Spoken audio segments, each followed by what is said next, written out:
পরিবর্তে দিলাম মহান পশু বেহেশতি দুম্বা। অতএব ইসমাইলের পরিবর্তে এই দুম্বাটা কুরবানি হয়ে গেল।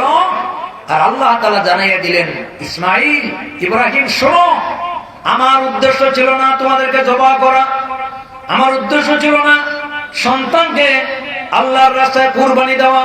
উদ্দেশ্য ছিল যেই সন্তান আমার কাছ থেকে চাইয়া নিয়েছিল, আমি আল্লাহ তাআলা পরীক্ষা দিয়েছিলাম বাপ আর পুত্রকে পরীক্ষা করা। দুইজন বাপ আর পুত্র 100% পরীক্ষা উত্তীর্ণ হয়েছে, কিন্তু এই কুরবানির বিনিময়ে আমি কি দিলাম? আল্লাহ রাব্বুল আলামিন সূরা হজের 34 নম্বর আয়াতে বলছেন, ওয়ালিকুল্লি উম্মাতিন জাআলনা মানসাকান লিয়াযকুরুসমাল্লাহি আলা মা রাযাকাহুম মিন বাহিমাতিল আনআম। আল্লাহু আকবার। 4500 বছর আগের ঘটনা। আল্লাহ এটাকে সিলসিলা, আল্লাহকে স্মৃতি হিসাবে রাখছেন। আল্লাহ বলছেন, এইভাবে প্রতিটি যুগে প্রতিটি জাতির জন্য, প্রতিটি উম্মার জন্য আমার ওই ইসমাইলের কুরবানি পশুর দ্বারা চালু রাখছি। প্রত্যেক বছর জিলহজ মাসে আসলে আমরা যে কুরবানি দেই, এই কুরবানির সিলসিলা শুরু হয়েছিল 4500 বছর আগে। আজও আছে কি নাই? জোরে বলতে হবে। কিয়ামত পর্যন্ত থাকবে কিনা? আল্লাহ কেন চালু রাখছেন? আল্লাহ পাক বলছেন, আমার দেওয়া দিছে পশু কুরবানির মাধ্যমে আমার বান্দারা যেন আমার নাম উচ্চারণ করতে পারে। জোরে সুরে বলেন সুবহানাল্লাহ। পশু কুরবানি দেওয়ার সময় আমরা কার নাম উচ্চারণ করি? আল্লাহু আকবার। এই আল্লাহু আকবার স্লোগানটার ভিতরে শক্তিটা বড় সাংঘাতিক। আযানের ধ্বনি আল্লাহু আকবার, নামাজে দাঁড়ায় আল্লাহু আকবার, রুকুতে দাঁড়ায়, রুকুতে গিয়ে আল্লাহু আকবার, সিজদাতে গিয়ে আল্লাহু আকবার। কথা ঠিক কিনা বলেন? আল্লাহু আকবার বলো, আল্লাহু আকবার। বলতে পারবেন? বলেন। আল্লাহু আকবার বলো, আল্লাহু আকবার, আল্লাহু আকবার বলো, আল্লাহু আকবার। এই আল্লাহু আকবারের স্লোগানের ভিতরে আল্লাহ পাক এমন একটা পাওয়ার রাখছেন, যদি কোন মুমিন আল্লাহু আকবারের স্লোগান দিয়ে কোন তাগুত আর জালিমের বিরুদ্ধে অবস্থান গ্রহণ করে, জালিমের বীজ কম্পন সৃষ্টি হয় না। আল্লাহু আকবারের স্লোগান কেউ দমাতে পারে নাই, ভবিষ্যতেও পারবে না, কিয়ামত পর্যন্ত বন্ধ হবে না। ঠিক কিনা? আমার সম্মানিত হাজরিন কিরাম, আজকে আমরা যে কুরবানি দেই, রাসূল করিম সাল্লাল্লাহু আলাইহি ওয়াসাল্লামকে জিজ্ঞাসা করা হয়েছিল, মা হাযাল আযাহি, ইয়া রাসূলুল্লাহ, প্রত্যেক বছর আসলে আমরা কুরবানি দেই, কুরবানি জিনিসটা কি? নবীজি বলেছেন, কালা সুন্নাতু আবিকুম ইব্রাহিম আলাইহিস সালাতু ওয়াস সালাম, এটা তোমাদের মুসলমান জাতির পিতা ইব্রাহিম আলাইহিস সালাম মুসলমান জাতির পিতা। জাতির পিতাকে লজ্জা পাচ্ছেন মনে হয়? দেখেন, ভুল করিয়েন না। জাতির পিতাকে ইব্রাহিম আলাইহিস সালাতু ওয়াস সালাম, হুয়া সাম্মাকুমুল মুসলিমিন, তিনি আমাদের নাম রেখেছেন আমরা মুসলিম, আমাদের আইডেন্টিটি, আমাদের পরিচয় দিয়েছেন মুসলিম। জাতির পিতা হওয়া এত সহজ না। বহু নকল জাতির পিতা পৃথিবীতে আবির্ভাব হয়েছে। এরা যে নকল, 5 তারিখের গণঅভ্যুত্থানে জাতির পিতা এই বাংলাদেশ থেকে তছনছ হয়ে গেছে।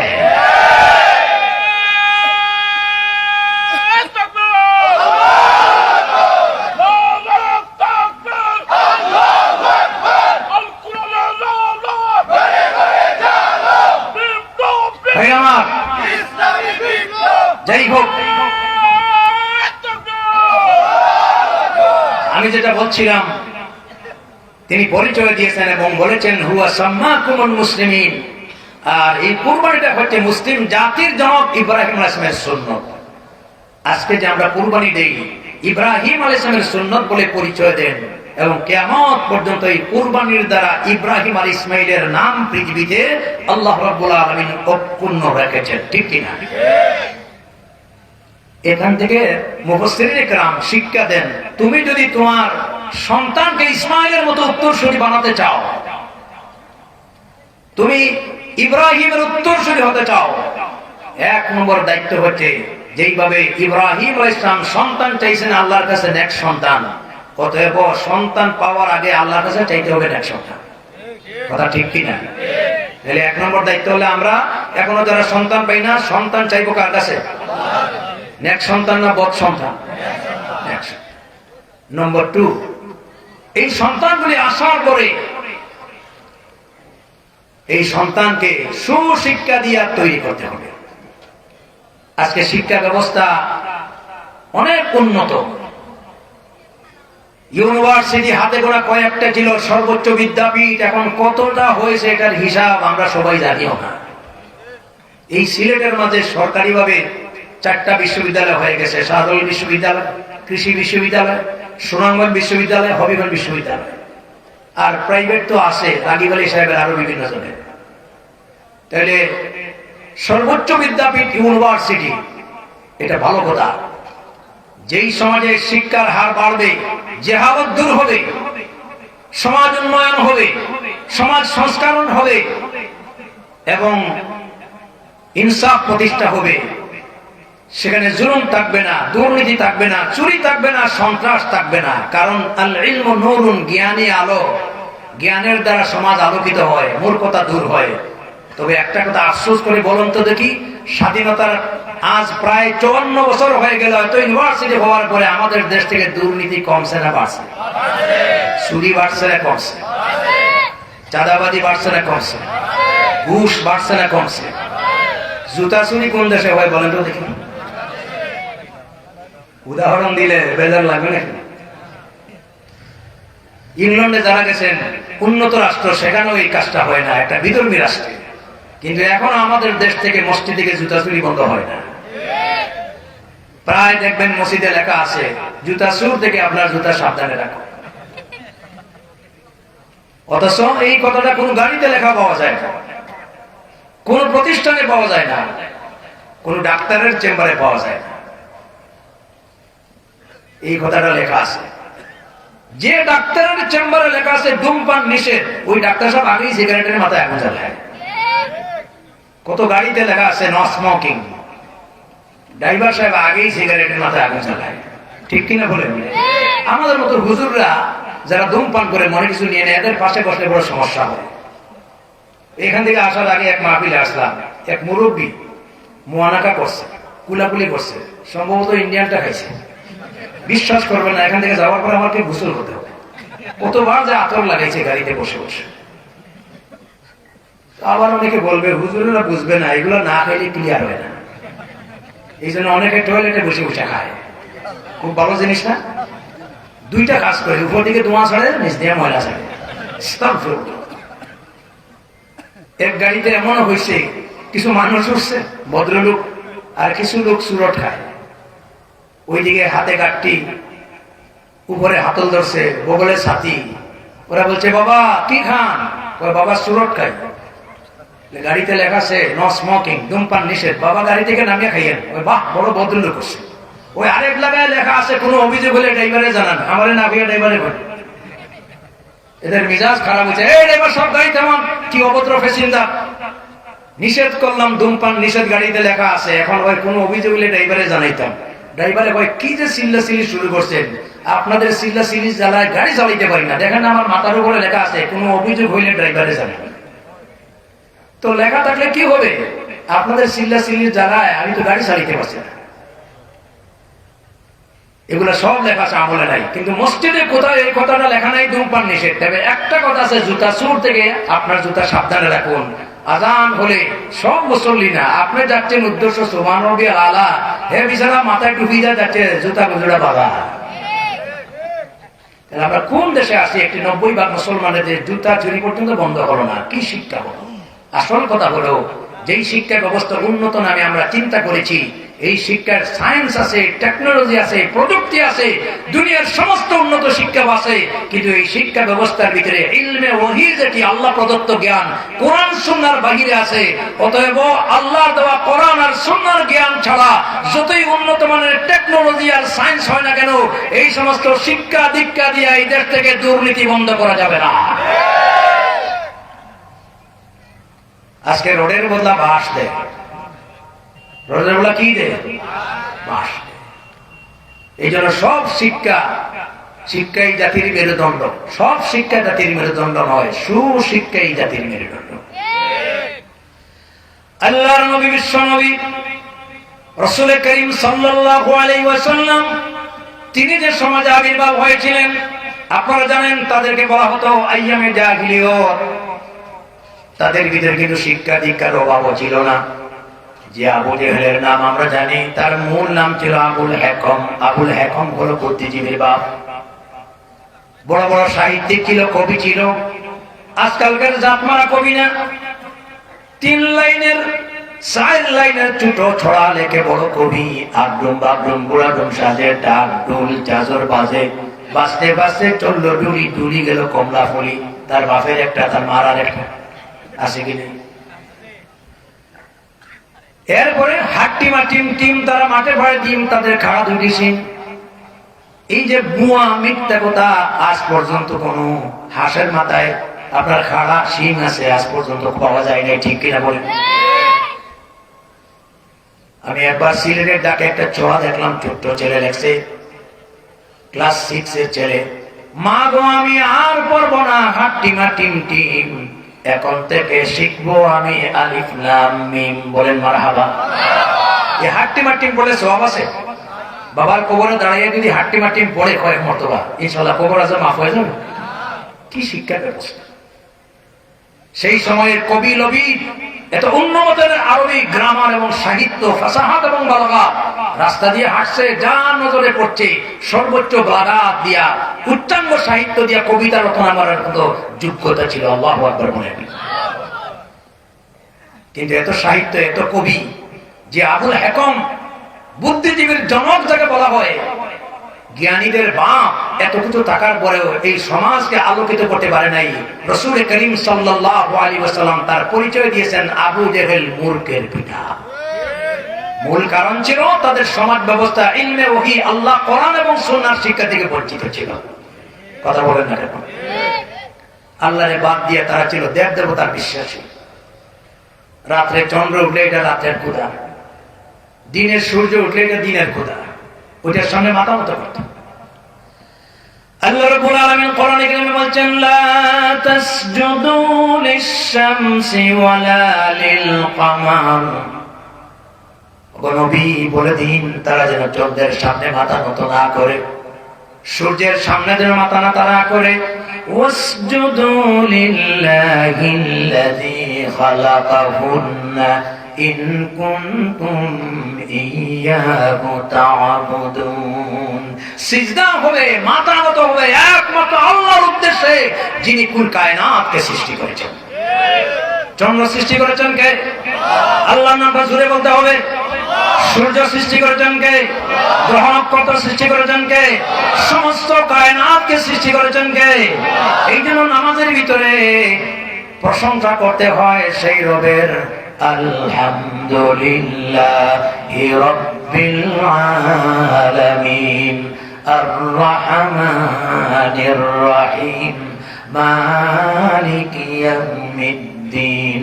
প্রশংসা সবই কেবল তোমারি। বলেন, প্রশংসা সবই কেবল তোমারি, রব্বুল আলামিন। দয়ালু মেহেরবান করুণা গফুরান, আর নয় কেউ তুমি মালিক।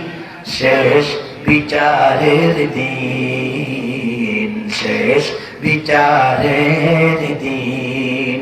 আলহামদুলিল্লাহ রাব্বিল আলামিন। আমাদের কবি জাতীয় মল্লিক, আল্লাহ তার কবরটারে জান্নাতের বাগান বানায়। কত আজে বাজে বিষয় নিয়ে অনেকে কবিতা রচনা করে জাতীয় কবি হয়েছে। আর কবি মল্লিক আলহামদুলিল্লাহ দিয়া, সূরা ফাতিহা দিয়া কবিতা রচনা করেছে। সুবহানাল্লাহ, এত সুন্দর কথা। আল্লাহর নবী কোরআনের কথাগুলি জানিয়ে দিলেন। এইভাবে বললেন, তোমরা নিজের হাতে দেবতা বানাও, এটার সামনে সাহায্য চাও।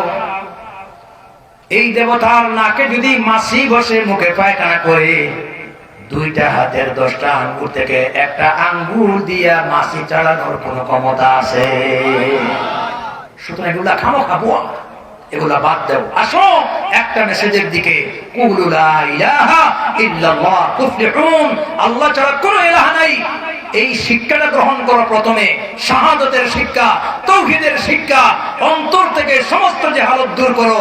দুনিয়াও তোমাদের জন্য কামিয়াব হবে, আখিরাতও তোমাদের জন্য সফল হবে। সুবহানাল্লাহ বলেন না?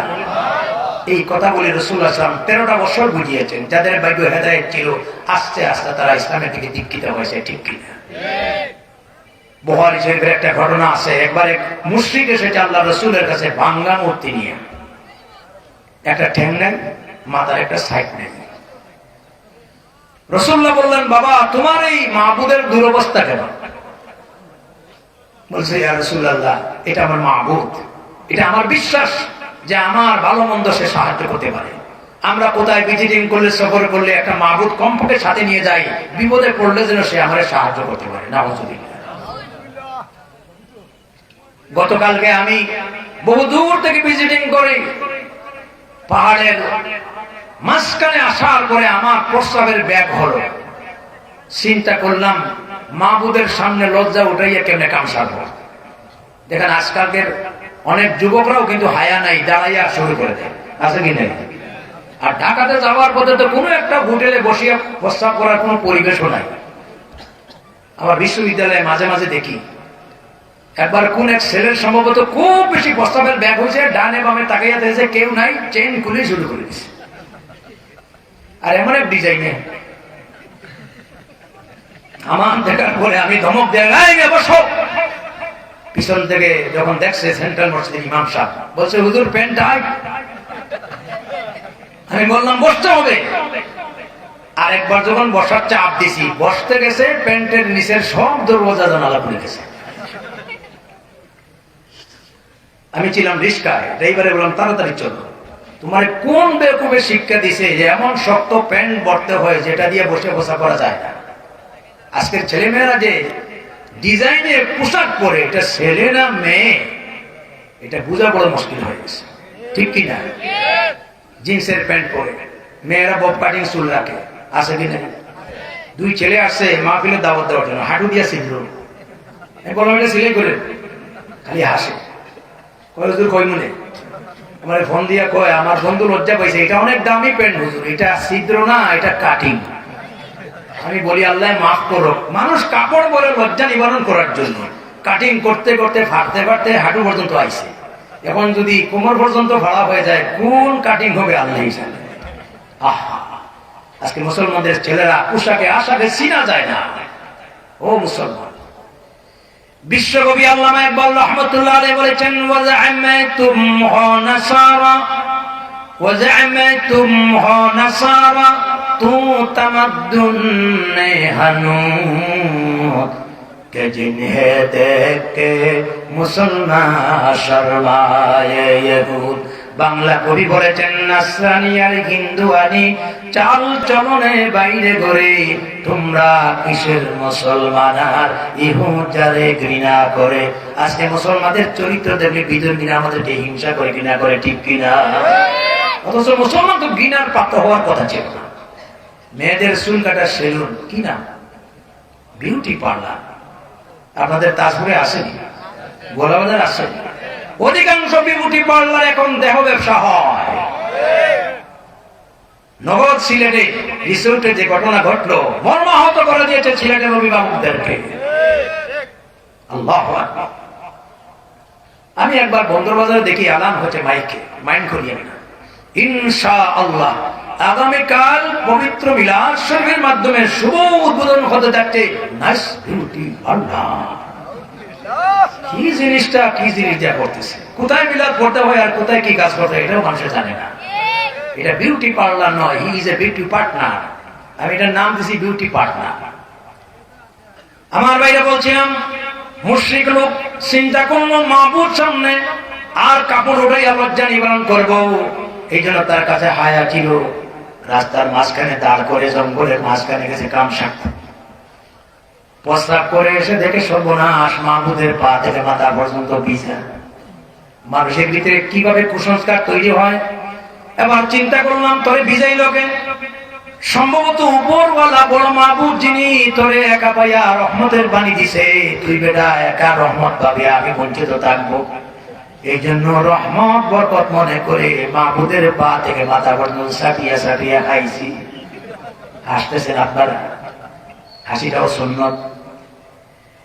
যখনই আমি চাটতে শুরু করলাম ইয়া রাসূলুল্লাহ, তখন দেখি জিহ্বার ভিতরে তেজ তেজ আওয়াজ আর তিতা তিতা ভাব, জ্যাং জ্যাং ভাব। ডাইনে বামে তাকাইয়া দেখি হাত কোন বরকতের পানি পড়ছে।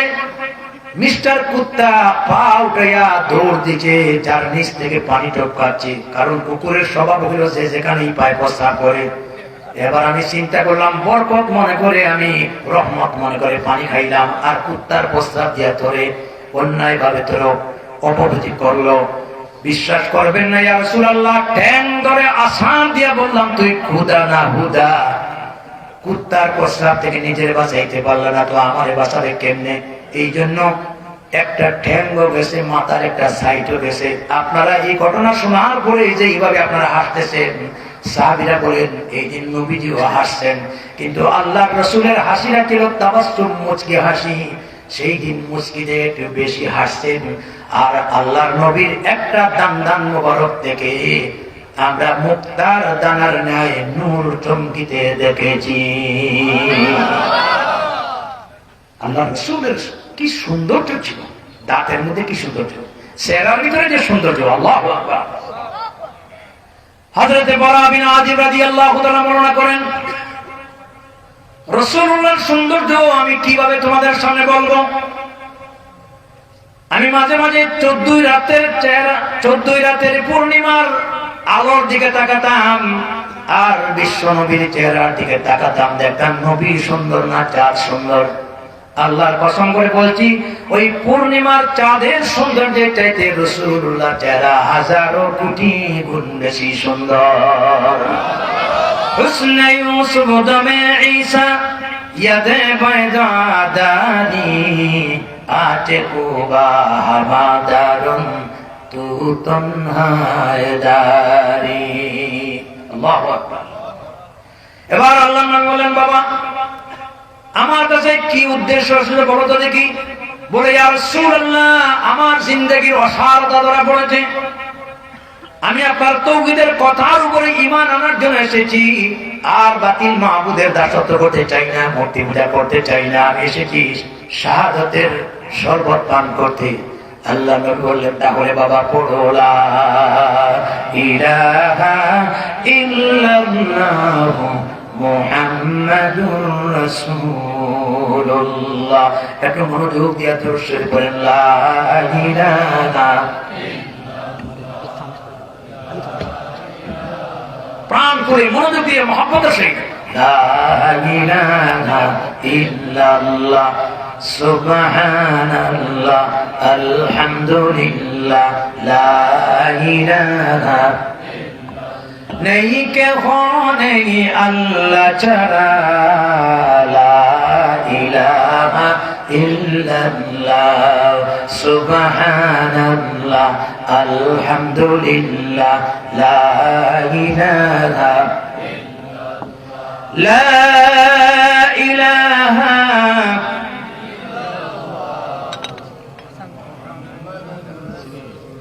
মুহাম্মাদুর রাসূলুল্লাহ। পড়েন সাল্লাল্লাহু আলাইহি ওয়াসাল্লাম। এইভাবে তাওহীদের পক্ষে, শাহাদাতের পথে মানুষকে আহ্বান করেছেন। মানুষের অন্তরের ভিতরে যখন আল্লাহ একত্ববাদের পরিচয় এসেছে, আস্তে আস্তে এই মানুষগুলি সভ্যতায় এসেছে, ঠিক কিনা? আজকে দুর্ভাগ্যজনক হলো সত্য, আজকে মানুষের পরিচিতিও আমরা সঠিকভাবে জানি না। স্কুল কলেজগুলিতে এখন কি শেখানো হয়? ডারউইনের মতবাদ। ডারউইন সাহেব চিনেন? দেখছেনই আপনারা? আপনাদের এই এলাকার লোক লন্ডনে থাকে না? পাউন্ড যদি আসে দেশে, দেখবেন তার ছবি আমার থেকে আরো লম্বা দাঁড়িয়ে। আপনি চিনবেন না, মনে করবেন বিখ্যাত সাহেবে কিবলা, অথচ আস্থা বলে একটা নাস্তিক। ডারউইনের থিওরি হচ্ছে মানুষ এক সময় বানর ছিল, শিম্পাঞ্জি ছিল, হনুমান ছিল, বিবর্তনের মাধ্যমে, যেটা এভোলিউশন থিওরি বলা হয়, বিশ্ববিদ্যালয়ে পড়ানো হয়, এটা বিশ্বাস করে মুসলমান থাকবে না। বলছে এই সমস্ত হনুমান আর বানরগুলি লাফাইতে গিয়া এক গাছের ডাল থেকে আর গাছে লাফ দিছে, লুম পড়ছে, লেজ পড়ছে, আস্তে আস্তে এরা সভ্যতার বিকাশে মানুষ হয়ে গেছে। চিন্তা করছে, এটার নাম সুশিক্ষা? তাদের একটা লজিক আছে, বানরের হনুমানের মুখমণ্ডলের সাথে অনুরূপ মানুষ দেখতে মিল পাওয়া যায়। আচ্ছা, এই আন্দাজে যদি বানর থেকে মানুষ উৎপত্তি হয় আমরা ধরে নিতে পারি অনেক প্রাণী আছে যেই প্রাণীদের সাথে আরেকটা প্রাণীর সাদৃশ্য পাওয়া যায়। আমরা সিলেটি ভাষায় পাবদা মাছ বলি, পাবিয়া মাছ চিনেন তো? তার মুখটা দেখতে কিন্তু বোয়াল মাছের মতো সেম, কিন্তু আজ পর্যন্ত কোন মৎস্য বিজ্ঞানী বলবে যে পাবদা মাছ একসময় বোয়াল মাছ ছিল, চুনোপুটি খাইয়া খাইয়া বোয়াল মাছে পরিণত হয়ে গেছে। সুতরাং বানর থেকে যদি মানুষের উৎপত্তি হতো, সেই বানরের প্রজন্ম আফ্রিকার জঙ্গলে আজও 2-4টা আছে কিনা? জোরে কথা বলতে হবে। ওই আজ পর্যন্ত তো খবর পাওয়া গেল না যে একটা বানর হনুমান কমর পর্যন্ত মানুষ হয়ে গেছে, আরো কিছুদিন কোরমা পোলাও বিরিয়ানি খাওয়ালে তিনি মানুষ হয়ে যাবে। এগুলা সম্পূর্ণ একটি গাঁজাখুরি কথা। 90% মুসলমানের দেশের শিক্ষা ব্যবস্থা এখনো সেই পশ্চিমা কালচারে চলছে এবং বিগত 15 বছরে শিক্ষা ব্যবস্থাকে যেভাবে ধ্বংস করে দেওয়া হয়েছে, স্কুল কলেজের সিলেবাস থেকে বিশ্বনবীর জীবনী বাদ দেওয়া হয়েছে, আবু বকরের জীবনী বাদ দেওয়া হয়েছে, ওমরের জীবনী বাদ দেওয়া হয়েছে, এমনকি কোমলমতি বাচ্চাদেরকে ডারউইনের মতবাদ গিলে দেওয়ার জন্য চেষ্টা করা হয়েছে। এই দেশের মানুষের আন্দোলনের বদৌলতে শেষ পর্যন্ত এটা ডাস্টবিনে গেছে। হযরত মাওলানা হুসাইনুদ্দিন সাহেব বারাকাল্লাহ সংসদে তিনি দাঁড়িয়ে এই শিক্ষা সিলেবাসের প্রতিবাদ করেছেন। এই জন্য আলেমদেরকে সংসদে দেওয়ার দরকার আছে কি নাই? যদি আলেমরা প্রতিনিধিত্ব না করেন, অন্যায়ের বিরুদ্ধে প্রতিবাদ করবেন কে? বিশ্বনন্দিত মুফাসসির কোরআন আল্লামা দেলওয়ার হোসেন সাঈদী যেখানে সংসদে ঢুকতে গেলে মাথা নত করতে হয় শিরকি প্রথার বিরুদ্ধে আন্দোলন করেছেন। এমনকি মানুষ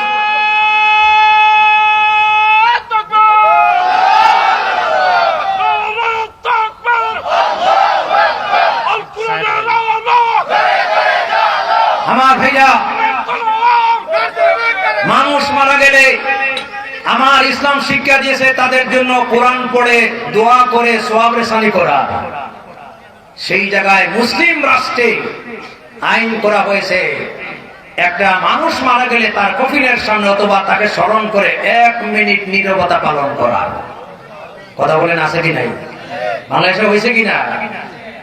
যে জাতীয় মহান সংসদ, একটা মানুষের খরচ লক্ষ লক্ষ টাকা, এই জাতীয় সংসদে ভালো ভালো আইন না করে গানের আসর বানানো হয়েছে। কোথায় গেল মমতা জাফা? ফাটিয়া যায়, কোন দিকে ফাটে আল্লাহ জানে। এই গান দিয়া কত ছেলে মেয়ে নষ্ট হয়েছে, পরকীয়া বাড়ছে, ছেলেদের হাত ধরে মেয়েরা উদাও হয়ে গেছে। আমরা তো এই ধরনের দেশ চাইছিলাম না। সবচেয়ে বেশি এই সরকার আমাদের শিক্ষা ব্যবস্থাকে ধ্বংস করে ইন্ডিয়ান এবং হিন্দুত্ববাদী শিক্ষা ব্যবস্থা চেপে দেওয়ার জন্য চেষ্টা করেছে। এই জন্য তাদের সবচেয়ে বড় শত্রু ছিল এই দেশের উলামায়ে কেরাম। আলেমদেরকে বাছাই করে করে ফাঁসির মঞ্চে ঝুলিয়েছে। তারা শাহাদত বরণ করেছেন, কিন্তু তারা মাথা নত করেন নাই। তারা বুক দিয়েছেন, তারা পিঠ দেন নাই এবং আইনের চেয়ারে বসে বেআইনি কাজ করেছে। যে বিচারপতি বিচারের চেয়ারে বসে ন্যায় বিচার করার কথা আল্লামা সাঈদীকে বলেছে আমি তোমাকে ফাঁসি দিয়েছি, তিনি বলেছিলেন ফাঁসির ভয় কাকে দেখাও, তোমার ফাঁসির দড়ি আমার স্যান্ডেলের ফিতারও সমতুল্য না। এমন একদিন আসবে যেই দিন তোমার উপরে একজন বিচারপতি আছেন, তিনি কে? সেই দিন তুমি থাকবে আসামি, আমি থাকবো বিবাদী। আল্লাহর দরবারে আসামির কাক করে দাঁড়াইয়া এই অন্যায়ের জন্য তোমাকে জবাব দিতে হবে। আজকে সেই বিচারপতি মানিক দুনিয়াতেই আল্লাহ লাঞ্ছিত করে দেখিয়ে দিয়েছেন বেইজ্জতি কাকে বলে। কথা ঠিক কিনা বলে? অতএব ভাইরা আমার, আমাদের সোনামণি সন্তানদের ভবিষ্যৎকে সুন্দর করে দেওয়ার জন্য এই হনুমান মার্কা শিক্ষা ব্যবস্থা আমরা চাই না। চাই আমার ছেলে নাস্তিক মুর্তাদা হয়ে যেতে আমরা চাই না। ঠিক কিনা বলে? এই জন্য আজকে সংস্কার চলছে। আমাদের শিক্ষা ব্যবস্থাকে মানুষ গড়ার কারখানা হিসাবে ধর্মীয় শিক্ষা দিয়ে গুরুত্ব দিতে হবে। মূলে যদি ধর্ম থাকে নাস্তিক হবে না, মূলে যদি ধর্ম থাকে দুর্নীতিবাজ হবে না। এই জন্য আল্লাহ রাব্বুল আলামিন তার নবীরে কি বলেছেন? আল্লাহ রাব্বুল আলামিন তার নবীরে বলেছেন, লাস্তা আলাইহিম বিমুসাইতির। হে নবী, আমি আপনাকে ডান্ডা বাহিনী করে প্রেরণ করি নাই, লাঠিচার্জ করে মানুষকে সংশোধন করবেন। আমি আপনাকে দিয়েছি ওয়া ইন্নাকা লাআলা খুলুকিন আযীম। আপনাকে দিয়েছি আমি সর্বোত্তম চরিত্র। আজও পৃথিবীতে ইসলাম আছে নবীর চরিত্রের বদৌলতে, কিয়ামত পর্যন্ত ইসলাম টিকে থাকবে রাসূলের চরিত্রের বদৌলতে। সেই নবীর উম্মত হওয়াতে আমরা খুশি না বেজা? আওয়াজ দিয়ে বলি আলহামদুলিল্লাহ। আমার ভাইরা, আল্লাহ রাব্বুল আলামিন এই নবী যখন কোরআন দিয়ে প্রেরণ করেছিলেন, সেই দুর্নীতিবাজ জাতি, মূর্খ জাতি, অন্ধকারের ভিতরে নিমজ্জিত জাতি, এদেরকে আলোর সন্ধান দিতে গিয়ে রাসূল করিম সাল্লাল্লাহু আলাইহি ওয়াসাল্লাম কি করেছিলেন? আল্লাহ পাক বলেন, হুয়াল্লাযী বা'আসা ফিল উম্মিয়িনা রাসূলাম মিনহুম ইয়াতলু আলাইহিম আয়াতিহি ওয়া ইউযাক্কিহিম ওয়া ইউআল্লিমুহুমুল কিতাবা ওয়াল হিকমা ওয়া ইন কানু মিন ক্বাবলু লাফি দালালিম মুবিন। আল্লাহু আকবার। তিনি আল্লাহ যিনি উম্মীদের ভিতর থেকে একজন পয়গম্বর প্রেরণ করেছেন, আনলিটারেড প্রফেট। ইয়াতলু আলাইহিম আয়াতিহি, যিনি মানুষের মধ্যে আল্লাহর আয়াত তেলাওয়াত করে শোনাতেন। সুবহানাল্লাহ। কোরআন তেলাওয়াতের ভিতরে স্বাদ আছে কি নাই? আরো জোরে বলেন না। পৃথিবীতে আরেকটা কিতাব পাবেন না যত বারবার তেলাওয়াত করলে স্বাদ পাওয়া যায়। আরেকটা গ্রন্থ পাবেন না যেটা বারবার পড়লে মজা পাওয়া যায়। এই জন্য আপডেট দুনিয়া, ডিজিটাল দুনিয়া, শুধু পরিবর্তন হয়, নতুনত্ব মানুষের কাছে আসে, কিন্তু আল্লাহর কালাম বিশ্ব নবী মুহাম্মদ রাসূলুল্লাহ সাল্লাল্লাহু আলাইহি ওয়াসাল্লাম বলেছেন, মান ক্বালা বিহি সাদাকা। কোরআনের কথাগুলি হচ্ছে অথেন্টিক, নির্ভরযোগ্য সত্য কথা। ওয়ামান আমিলা বিহি উজরা, কোরআনের প্রতি যারা আমল করবে নিশ্চয় বিনিময় পাবে। ওয়ামান হাকামা বিহি আদালা, কোরআন দিয়া বিচার করলে ন্যায্য বিচার হবে। ওয়ামান দাআ ইলাইহি হুদিয়া ইলা সিরাতিম মুস্তাকিম। আর কোরআনের পথে আহ্বান করলে সিরাতে মুস্তাকিমের পথে আহ্বানই হবে, কারণ কোরআনের পথই হচ্ছে একমাত্র সঠিক পথ। ঠিক কিনা? আল্লাহর নবী তাদের মধ্যে কোরআনের তেলাওয়াত শুনিয়ে দিলেন। ওয়া ইউযাক্কিহিম, এইভাবে রাসূল করিম সাল্লাল্লাহু আলাইহি ওয়াসাল্লাম তাদের আত্মাকে পরিশুদ্ধ করলেন। ওয়া ইউআল্লিমুহুমুল কিতাব, আল্লাহর কিতাবের ইউনিভার্সাল সায়েন্স, সার্বজনীন শিক্ষা দিলেন। ওয়াল হিকমা, যুগোপযোগী জ্ঞান দিলেন। আল্লাহ পাক বলেছেন, ওয়া ইন কানু মিন ক্বাবলু লাফি দালালিম মুবিন। অথচ এই কোরআন আসার আগে তারা ছিল গুমরাহিতে লিপ্ত, অন্ধকারে লিপ্ত। কোরআন যখন পড়লো, কোরআনের জ্ঞান অর্জন করলো, কোরআনকে ব্যক্তি, পরিবার এবং সমাজ আর রাজনৈতিক জীবনে বাস্তবায়ন করলো, এই মানুষগুলি চুরি, ডাকাতি, সন্ত্রাসী, দুর্নীতি এগুলা বাদ দিয়ে এক একজন খাঁটি সোনার মানুষে পরিণত হবে। দেখেন না, আবু বকরের জিন্দেগি, ওমরের জিন্দেগি, খুলাফায়ে রাশিদিনের জিন্দেগি, এরাই তো ছিলেন মুশরিক, কিন্তু কোরআনের টাচে আসে, কোরআনের জ্ঞানে জ্ঞানী হয়ে এদের জীবন আলোকিত জ্ঞান হয়েছে। ঠিক কিনা? রাসূলুল্লাহর এক একজন সাহাবী, এদের নাম শুনলেই পড়তে হবে রাদিয়াল্লাহু আনহুম ওয়া রাদু আন। আল্লাহ তাদের প্রতি সন্তুষ্ট, তারাও আল্লাহর প্রতি। সুবহানাল্লাহ বলেন না? সাহাবায়ে কেরামের মর্যাদা আছে কিনা? তারা সোনার মানুষ। তারা কিসের মানুষ? কোরআনের পরশে তাদের জীবন ধন্য হয়েছে। বিশ্বকবি, কবি সম্রাট আল্লামা ইকবাল রাহমাতুল্লাহ আলাইহি বলেছেন, উতর কর গার হেরা সে, উতর কর গার হেরা সে সুয়ে কম আয়া और एक नुस्खे किमिया साथ लाया। गारे हेरा থেকে আল্লাহর নবী নুসখে কিমিয়া, নুসখে কিমির অর্থ হচ্ছে পরশ পাথর। অরিজিনাল পরশ পাথরের সাথে লোহা লাগলে তামা লাগে যেমন সোনা হয়ে যায়, আল্লাহর কোরআনের তালিম গ্রহণ করলে যে হালত দূর হইয়া এক একটা মানুষ সোনার মানুষে পরিণত হয়ে যায়। আমরা আজকে বলি সোনার বাংলা, সোনার মানুষ। সোনার বাংলা শুধু মুখে বললে হবে না, সোনার মানুষ তৈরি করতে হবে। আর সোনার মানুষ হতে হলে কোরআন সুন্নাহর শিক্ষার কোনো বিকল্প নাই। ঠিক কিনা বলেন? ইলমে ওহির শিক্ষা বাদ দিয়ে কখনো সোনার মানুষ বানানো যাবে না। এবার আসুন কেমন মানুষ তৈরি করেছিলেন। এবার কয়েকটা ঘটনা বলি। তারা যে শুধুমাত্র সাহাবী ছিলেন না, তারা খুলাফায়ে রাশিদিনও ছিলেন, রাষ্ট্র পরিচালনা করে গেছেন। ঠিক কিনা? ইসলামের প্রথম খলিফার নাম কি? সাইয়্যিদনা আবু বকর সিদ্দিক রাদিয়াল্লাহু তাআলা। কত বড় জলিলুল কদর সাহাবী।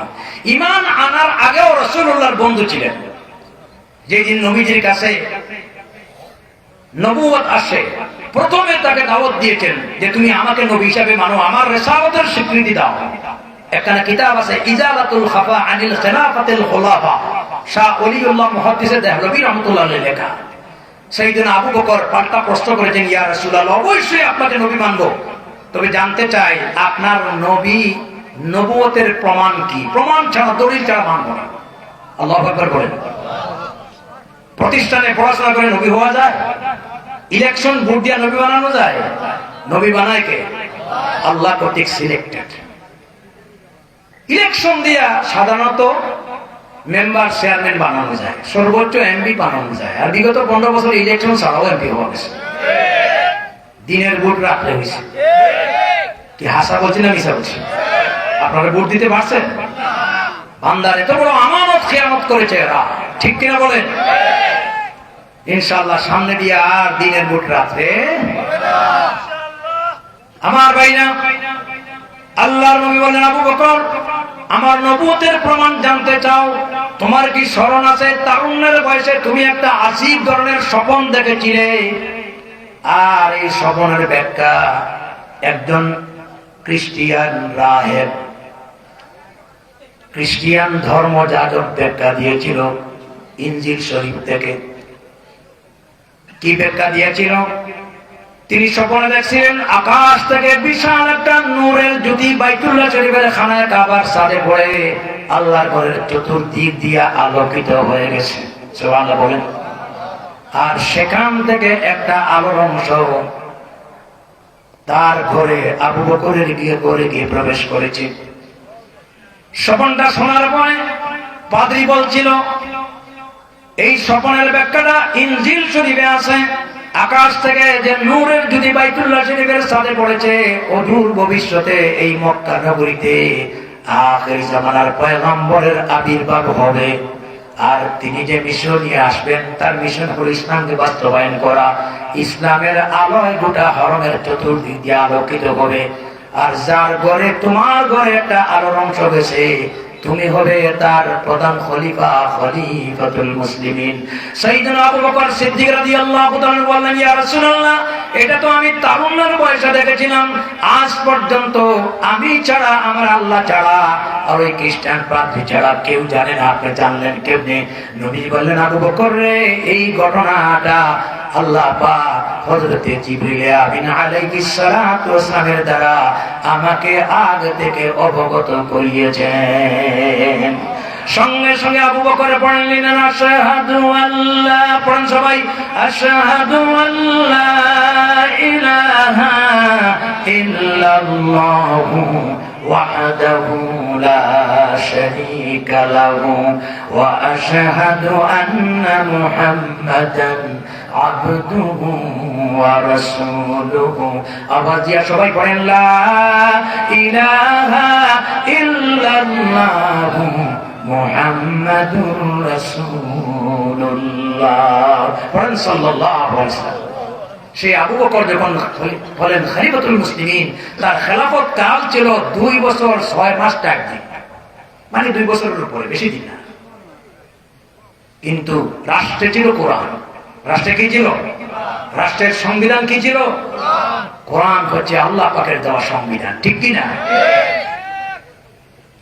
হযরত ওমর রাদিয়াল্লাহু তাআলাকে তিনি দায়িত্ব দিয়েছিলেন চিফ জাস্টিসের দায়িত্ব, প্রধান বিচারপতি, চিফ জাস্টিস।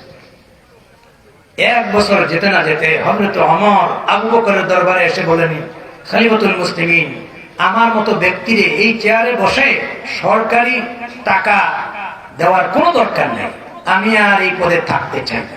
আজকালকে কেউ আপনার পদ পাইলে ছাড়তে চায়? কথা বলেন না, পদের লু আছে কিনা? এখন দেখেন খালি তসবিহ, নির্বাচন নির্বাচন নির্বাচন নির্বাচন নির্বাচন। একটু অপেক্ষা করেন, নির্বাচন হবে ইনশাআল্লাহ, একটু সংস্কার করার সুযোগ দেন, ঠিক কিনা বলেন? অতীতে তো বহু নির্বাচন দেখেছি, আর কত এই ধরনের নির্বাচন দেখবো। সুষ্ঠু নির্বাচনের মাধ্যমে সঠিক দেশপ্রেমিক সরকার আমরা চাই, যার যাতে দেশে কোনো দুর্নীতি হয় না, আর যাতে কোনো মানুষ প্রতারিত হয় না, আর যাতে এই দেশে কোনো আয়নাগর সৃষ্টি হয় না। পৃথিবীর ইতিহাসে কত বড় মানবাধিকার লঙ্ঘিত হয়েছে। আমাদের এই বিশ্বনাথের কৃতি সন্তান, উসমানীনগরের কৃতি সন্তান, মাটি ও মানুষের নেতা এম ইলিয়াস আলী আজ পর্যন্ত নিহত, ঠিক কিনা বলে? আয়নাগর থেকে কত মানুষ বেরিয়ে আসলো, আজ পর্যন্ত ইলিয়াস আলীকে পাওয়া গেল না। যতদূর জানা গেছে কত বড় মানবাধিকার লঙ্ঘন করা হয়েছে, তাকে হত্যা করে নদীতে ফেলা হয়েছে। যদি এই ধরনের কাজ করে থাকে, আল্লাহ যেন দুনিয়াতে তাদেরকে জ্বলন্ত শাস্তি দেন। আর যদি ইলিয়াস আলী থাকেন, আল্লাহর রহমতে যেন আমাদের মাঝে ফিরে আসেন। আর যদি না থাকেন, আল্লাহ তার মৃত্যুকে শাহাদাতের মৃত্যু হিসাবে কবুল করে এই জমিনের সৎ এবং সৎ লোকের শাসন যেন আল্লাহ আবার প্রতিষ্ঠা করে দেন। এ ধরনের মানুষের জন্য আমরা দুঃখিত, কারণ এদের দ্বারা আমাদের দেশের উন্নয়ন হয়েছে, ঠিক কিনা বলে? আজও আপনাদের এই এলাকার রাস্তাঘাটগুলি দেখলে সেই মহান ইলিয়াস আলীর কথা স্মরণ পড়ে কিনা? যেদিকে নৌকা চলছে সেদিকে রাস্তা হয়ে গেছে, বলি আলহামদুলিল্লাহ। মানুষের অবদান কখনো ভুলতে নাই, ঠিক কিনা? বলছিলাম আমার ভাইরা, সাইয়েদনা আবু বকরের কাছে তিনি ইস্তেফা দিলেন, আমি আর বিচারপতির পদে থাকতে চাই না। فمكث عاما كاملا ولم يختصم إليه। হযরত আবু বকর জিজ্ঞাসা করলেন, মা হাজাতু বিইনদা রাসূলিল্লাহ সাল্লাল্লাহু আলাইহি ওয়াসাল্লাম।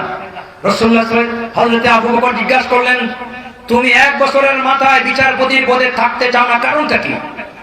বলছে, একটা বছর সরকারি বেতন নিলাম, কিন্তু আজ পর্যন্ত একটা লোক নালিশ নিয়ে আমার কাছে আসলো না, বাদীও নাই বিবাদী নাই। তাহলে কোর্টে বসে খামোকা বেতন নেব, বিচার নাই, কাজ নাই, আল্লাহর কাছে কি জবাব দেব? আল্লাহু আকবার বলেন। আজকে যাইয়া দেখুন কোর্টে জুয়ান বুড়া সবাই খালি ফাইল নিয়ে দৌড়াদৌড়ি করে। উকিল যারা আছে এক একটা অফিস খুলে বসছে, ঠিক কিনা বলেন? উকিলাতি ব্যবসা খুব একটা সুস্থ ব্যবসা না। বেশিরভাগ উকিলরা এই দুইটা ঠুট দিয়া খাইতেছে, আইন দিয়ে গাইন বানাইতেছে আর গাইন আইন বানাইতেছে, ঠিক কিনা বলেন? বাবার আমল শেষ, ছেলের আমলও শেষ, নাতির আমলেও সেই অভিযোগ মামলা শেষ হবে কিনা এটাও সন্দেহ আছে। এটার নাম তো দেশ হয় না, এটা উন্নয়ন হয়। সম্মানিত হাজির কারণ সব না, ভালো ভালো মানুষ আছেন না, তাহলে সমাজ চলে কিভাবে, ঠিক কিনা বলেন? আমার ভাইরা জিজ্ঞাসা করলেন, কেন তোমার কাছে আসে না? মানুষ কি তোমাকে ভয় পায়? আসলে হযরত ওমর ছিলেন জালালি তবিয়তের লোক। এক রাস্তা দিয়ে গেলে শয়তান দেখলে রাস্তা পরিবর্তন করে অন্য রাস্তায় চলে যায়, ঠিক কিনা? এবং হযরত ওমর সম্পর্কে রাসূলুল্লাহ বলেছেন, কথাগুলি শোনা যায় তো? শুনেন, সময় কম। হযরত ওমর সম্পর্কে রাসূলুল্লাহ বলেছেন, লাউ কানা বা'দি নাবিয়্যান লাকানা ওমর। আল্লাহ তাআলা আমার পরে কাউকে যদি নবী বানাইতেন তাহলে ওমর নবী হতো। সুবহানাল্লাহ বলে না? ইলমে নবুয়তের এত বড় ধারক ছিলেন হযরত ওমর। এখন হযরত ওমর জবাবটা দিবেন, শুনেন আল্লাহর কোরআনে কি মানুষ বানায়, সুশিক্ষায় কি মানুষ বানায়।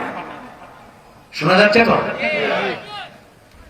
হযরত ওমর রাদিয়াল্লাহু তাআলা বলছেন, আবু বকর,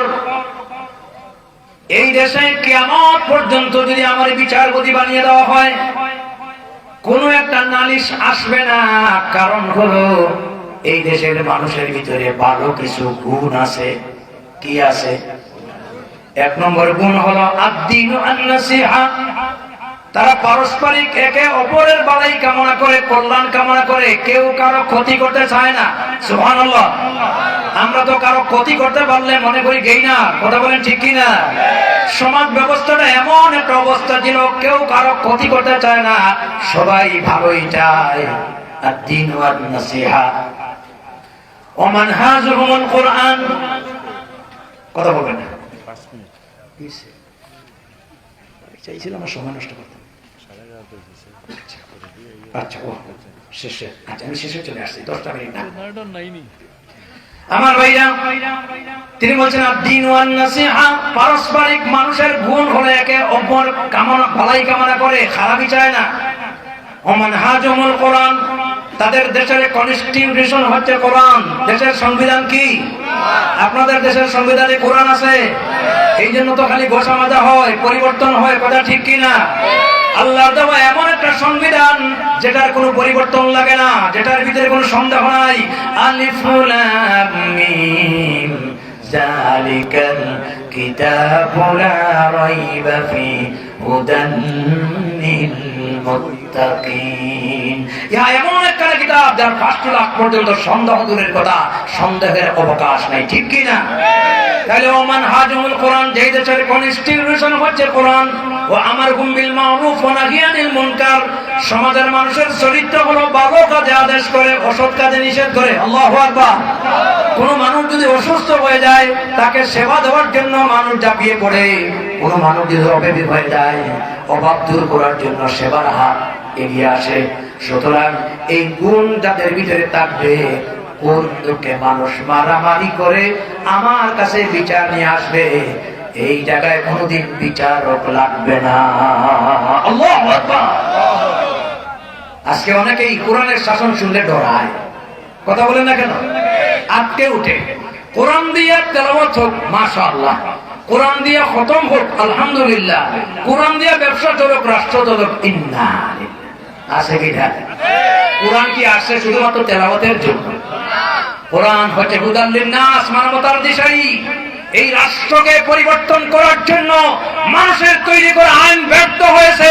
অতীতে বহু শাসন দেখেছি, বহু পার্টি দেখেছি, ইনশাআল্লাহ উলামায়ে কেরামের অক্ষর প্রচেষ্টা চলছে।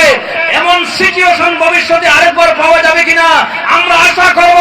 আগামী দিনের বাংলাদেশ হবে কোরআনের বাংলাদেশ, আগামী দিনের বাংলাদেশ হবে ইসলামের বাংলাদেশ, আগামী দিনের বাংলাদেশ হবে উলামায়ে কেরামের বাংলাদেশ। এই কথার সাথে কারা একমত আছেন? দুই হাত উঁচু করে দেখা।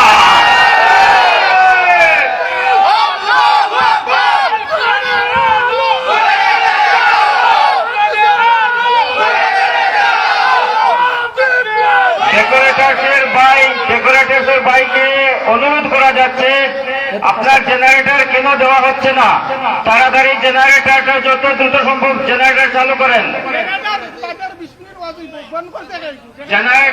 জেনারেটরের কে আছেন অপারেটর? আপনার কাছে বিনীত অনুরোধ করা যাচ্ছে, যদি 2 মিনিটের ভিতরে জেনারেটর না আসে তাহলে এখানে কিন্তু অনেক সমস্যা হয়ে যাবে, আমরা পাবলিককে আটকাতে পারবো না।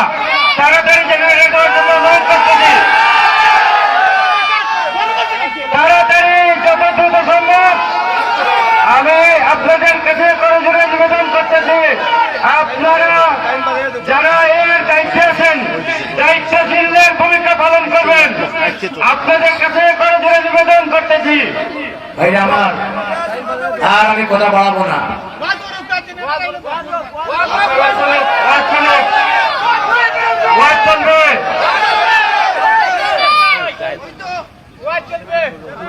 কেউ বলে আর চলবে না, কেউ বলে আর চলবে না,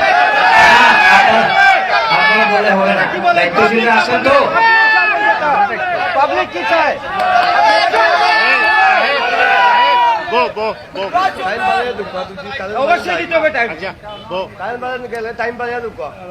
একটু জিকির করেন, লা ইলাহা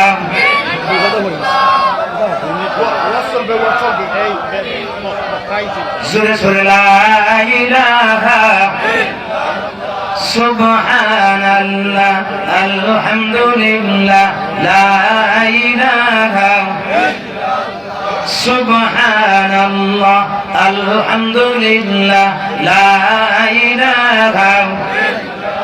আমার ভাইরা, মাহফিলে আরো মেহমান আছে ইনশাআল্লাহ। আপনাদের যে জৌলুস, আগ্রহ, আমি অত্যন্ত খুশি হয়েছি। সারা রাত আলোচনা করলে শোনার আগ্রহ আছে, ঠিক কিনা বলেন? এই আগ্রহটা ধরে রাখবেন ইনশাআল্লাহ। যেহেতু মেহমান আছেন, দায়িত্বশীলরা আমাকে বলছেন যে আর না বাড়ানোর দরকার, এই জন্য আমরা অন্য মেহমানের ক্ষতি করতে চাই না। আমি যে আয়াতটা আলোচনা করছিলাম, আল মাল ওয়াল বানুন জিনাতুল হায়াতিদ দুনিয়া, সম্পদ এবং সন্তানাদি দুনিয়ার জীবনের সৌন্দর্য। আর আল্লাহ তাআলা বলেন ইন্নামা আমওয়ালুকুম ওয়া আওলাদুকুম ফিতনা, জেনে রাখো এই সম্পদ এবং সন্তানাদি আল্লাহর মহা পরীক্ষা। দুনিয়া এবং আখিরাতের পরীক্ষায় উত্তীর্ণ হতে হলে আমাদের সন্তানগুলিকে সুনাগরিক বানাতে হবে। আল্লাহর দেওয়া এই সম্পদগুলিকে এদের পিছনে ব্যয় করতে হবে, ঠিক কি না? এই জন্য আসুন এই জাতীয় প্রতিষ্ঠানগুলিকে আমরা সহযোগিতা দেই। এখান থেকে লেখাপড়া করলে ইনশাআল্লাহ দুনিয়াও আছে, আখিরাতে আছে। আলেমের দিন তৈরি হবে, মূলে ধর্ম থাকলে দুর্নীতি করবে না, সাদাবাজি করবে না, এদের দ্বারা রাষ্ট্র, দেশ, সমাজ উপকৃত হবে। আল্লাহ যেন আমাদের এই কথাগুলিকে মানার তৌফিক দান করে, বলি আমিন। ওয়া আখিরু দাওয়ানা।